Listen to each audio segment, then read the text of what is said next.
అందరికీ నమస్కారం. జనవరి 18వ తేదీ అంటే ఆదివారం నాడు రేపు మౌని అమావాస్య అత్యంత శక్తివంతమైన రోజు. కాబట్టి మౌని అమావాస్య రోజు ఏం చేయాలో ఈరోజు వీడియోలో మనం తెలుసుకుందాం.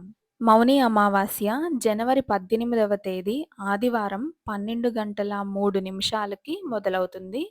జనవరి 19వ తేదీ 1:21 నిమిషాలకి ముగుస్తుంది. అమావాస్య నాడు మౌనవ్రతం చేయడం వల్ల మానసిక ప్రశాంతత, అలాగే ఆత్మశుద్ధి కలుగుతుంది. కాబట్టి ఈరోజు ఉదయాన్నే లేచి గంగా స్నానం చేసి లేదా గంగా జలాలతో స్నానం చేసి శుభ్రమైన దుస్తులు ధరించి దేవుడికి పూజ చేయండి. ముఖ్యంగా ఈరోజు లక్ష్మీ ఆరాధన చేస్తారు. అలాగే పితృకర్మలు కూడా చేస్తారు. పిండదానం, తర్పణాలు వదలడం చేస్తారు. దీనివల్ల పితృదోషాలు నివారింపబడతాయి.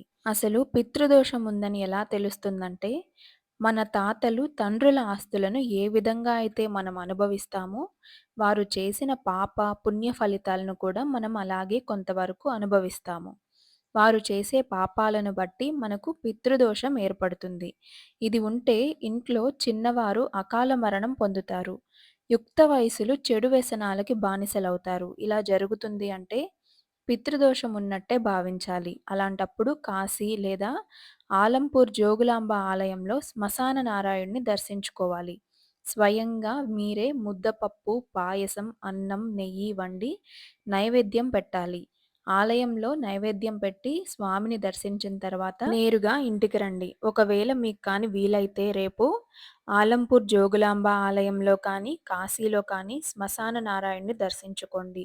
వీలు కాలేదు అనుకుంటే నది దగ్గర తర్పణాలు వదలండి. అలాగే పితృకార్యాలు ఏం చేసినా గానీ, ఇంట్లో మనం పెద్దలకి బట్టలు పెట్టుకున్నా గానీ, ఒక శ్లోకం ఉంటుంది. ఆ శ్లోకాన్ని చదవాలి. ఆ శ్లోకం గురించి కూడా వీడియో చేసున్నాను.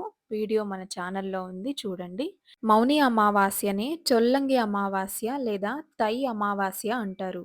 ఈ అమావాస్య ఆదివారం రావడం మరింత శక్తివంతమైనది. కాబట్టి ఈరోజు దృష్టి పరిహారాలు, నెగెటివ్ ఎనర్జీ నుంచి, నరఘోష, నరపీడ, వ్యాధి పీడ నుంచి బయటపడడానికి కూడా అద్భుతమైన పరిహారాలు చేస్తారు.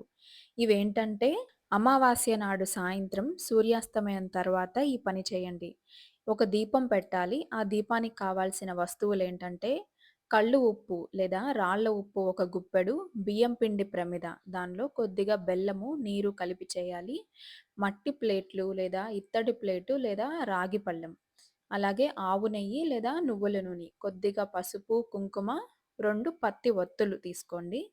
ఆ తర్వాత ఒక ప్లేటులో గుప్పెడు కల్లు ఉప్పును పరిచి దాని మీద కొద్దిగా పసుపు, కుంకుమ చల్లి ఉప్పును తాకుతూ మనకున్న సమస్యలు అంటే నరదృష్టి ఉన్నా, అప్పుల బాధలున్నా, ఏమున్నా కానీ మన మనసులో సంకల్పం చేసుకొని ఈ బాధలన్నీ పోవాలి అని కోరుకొని ఉప్పు రాసి మీద బియ్యం పిండితో చేసిన ప్రమిదను ఉంచి ఆ ప్రమిదలో నూనెని కానీ లేదా నెయ్యిని కానీ వేసి 2 ఒత్తులు వేసి దీపం వెలిగించి ఇష్టదైవాన్ని స్మరించుకోవాలి. ఇలా చేయడం వల్ల ఎంతటి తీవ్రమైన నరదృష్టి ఉన్నా, శత్రు దోషాలు ఉన్నా తొలగిపోతాయి.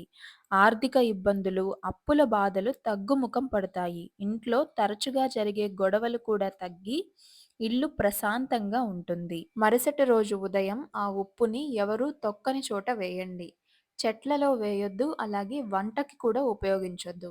ఆ బియ్యం ప్రమిదని గోవుకి పెట్టండి. రేపు వచ్చే అమావాస్య అందరి జీవితాల్లోనూ మహాలక్ష్మి కటాక్షాన్ని, అలాగే నరదృష్టిని నివారించాలని కోరుకుంటూ వీడియో నచ్చితే లైక్ చేసి షేర్ చేయండి. ఇలాంటి మరెన్నో వీడియోల కోసం ఛానల్‌ను సబ్స్క్రైబ్ చేసుకోండి.